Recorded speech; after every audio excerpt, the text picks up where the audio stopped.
Fala bruxinha, fala bruxinho, eu sou o Bruno Lima e hoje vim aqui te ajudar a desvendar os mistérios da matemática.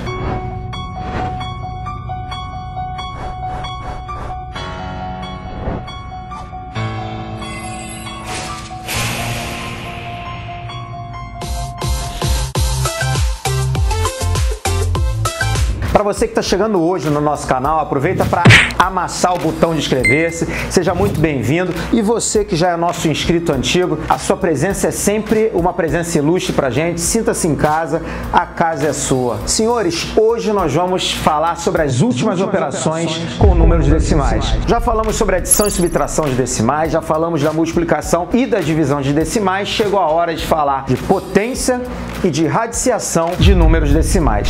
Mas antes de mais nada, é importante a gente relembrar que uma potenciação nada mais é do que uma multiplicação onde todos os fatores são iguais. É uma forma mais elegante de escrever uma multiplicação em que os fatores são iguais. E aí eu posso dizer para vocês o seguinte, na potenciação de números decimais, se a base é um número decimal, tudo aquilo que a gente já viu para potência de números naturais ou de números fracionários continua valendo. Vamos ver um exemplo de como a gente faz uma potência quando eu tenho um número decimal. Um exemplo, 1 inteiro e 3 décimos ao quadrado. Na verdade, 1 inteiro e 3 décimos ao quadrado é 1 inteiro e 3 décimos vezes ele mesmo.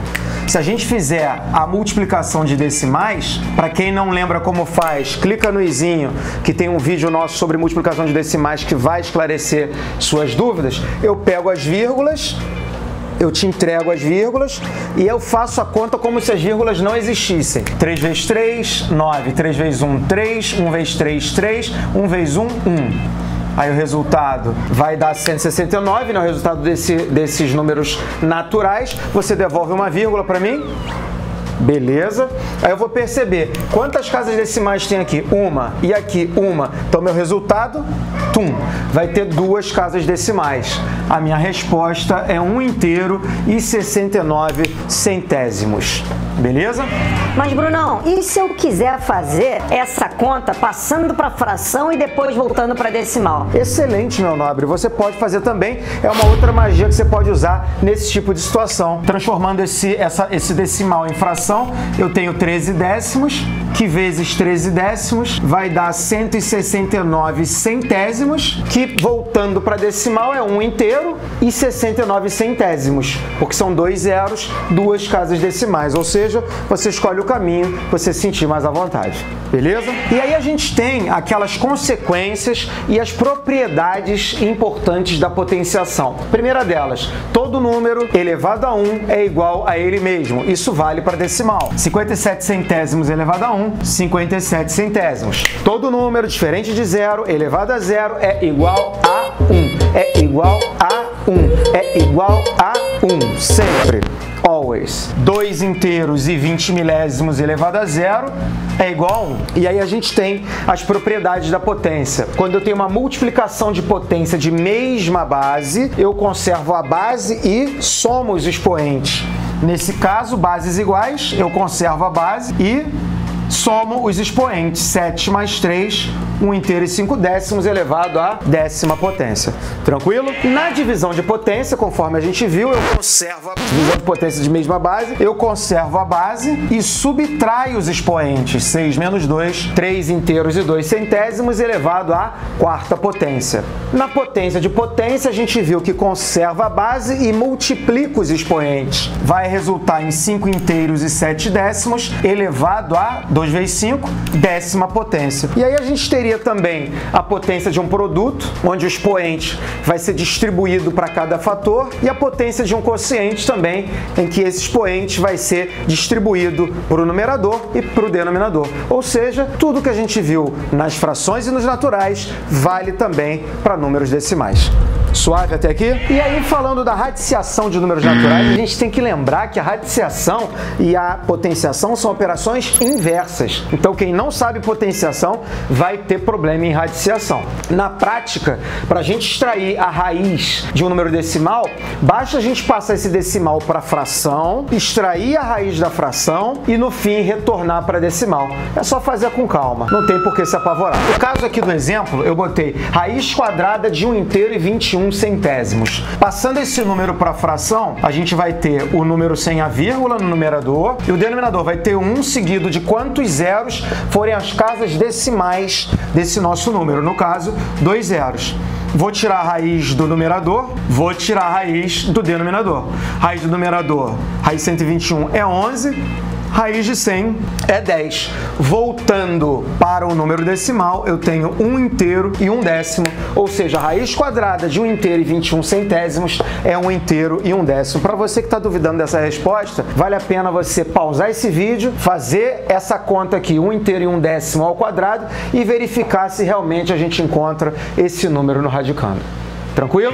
Para a gente encerrar a nossa aula e ver se você entendeu esse conceito, eu trouxe uma questão que envolve potenciação de números decimais que caiu no CAP da UERJ no ano de 2007. O enunciado dizia o seguinte: a preocupação com o próprio peso, de acordo com os dados do texto 3, é revelado por 44% das crianças. Para saber se uma criança está com peso normal, pode-se calcular seu IMC, Índice de Massa Corporal, cuja fórmula é a seguinte: IMC é igual a peso sobre altura vezes altura, ou seja, peso sobre altura ao quadrado. Se o resultado do IMC for maior do que 22,5, um menino de 10 anos pode ser considerado obeso. Considerando um menino dessa idade com 62 quilos e 1,5 m, calcule com uma casa decimal o IMC e indique se ele pode ser considerado obeso.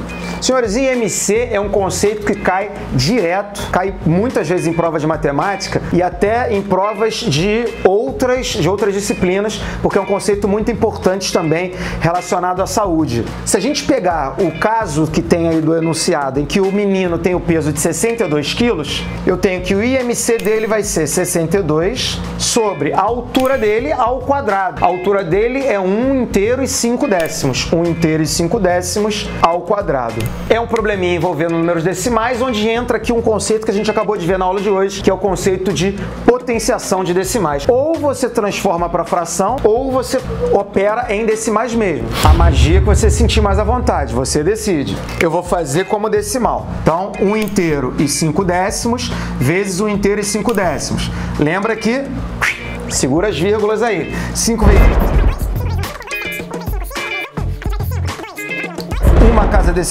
uma casa decimal devolve uma vírgula. Tum, beleza? Então eu vou ter na resposta 2 casas decimais. O IMC será 62 divididos por 2 inteiros e 25 centésimos. A nossa próxima etapa é uma etapa também um pouquinho polêmica, que é a etapa da divisão de decimais, que está no mesmo vídeo que eu pedi para você clicar há um tempo atrás. No vídeo de multiplicação você também tem explicação de divisão de decimais.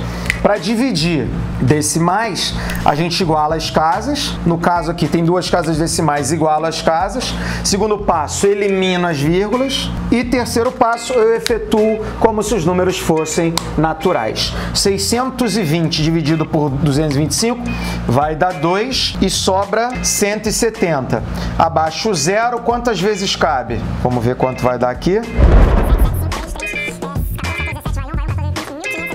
Ou seja, 7 e sobram 125. 125, não dá para dividir 125. Não dá para dividir 125 por 225. Vamos para décimos. Quantas vezes cabe? Eu acho que cabe 5. Vamos ver se cabe mais. 5, 2, 12, vai 1. É 1125, ou seja, 5. E aí sobra 125, ou seja, temos aqui a nossa boa e velha dízima periódica simples. Portanto, a resposta é a seguinte: o IMC desse menino de 10 anos vai ser aproximadamente 27,5. O enunciado dizia que o IMC maior do que 22,5, a gente pode considerar o menino como obeso. Então, primeiro, calcule o IMC com uma casa decimal, já calculamos. Segundo, indique se ele pode ser considerado obeso. Resposta: o IMC dele é aproximadamente 27,5 e ele pode ser considerado, e ele pode ser considerado obeso. Por quê? Porque o IMC dele deu superior a 22,5. Beleza? Galera, tranquilo? Com essa aula a gente encerra as 6 operações com números decimais. Aí cabe a você praticar cada uma delas, refazer questões, procurar outras questões no seu livro, na internet, enfim. O importante é praticar. Agora que os conceitos estão todos amarrados, é com você. É você pesquisar, praticar para virar aí um bruxinho e uma bruxinha em números decimais. Espero que você tenha gostado desse vídeo. Se gostou, aproveita para deixar o joinha, compartilhar esse vídeo com geral. Se não gostou também, deixa no comentário o que você não gostou, o que você acha que a gente pode melhorar e quais os temas você gostaria de ver aqui no nosso canal. Obrigado pela audiência e valeu!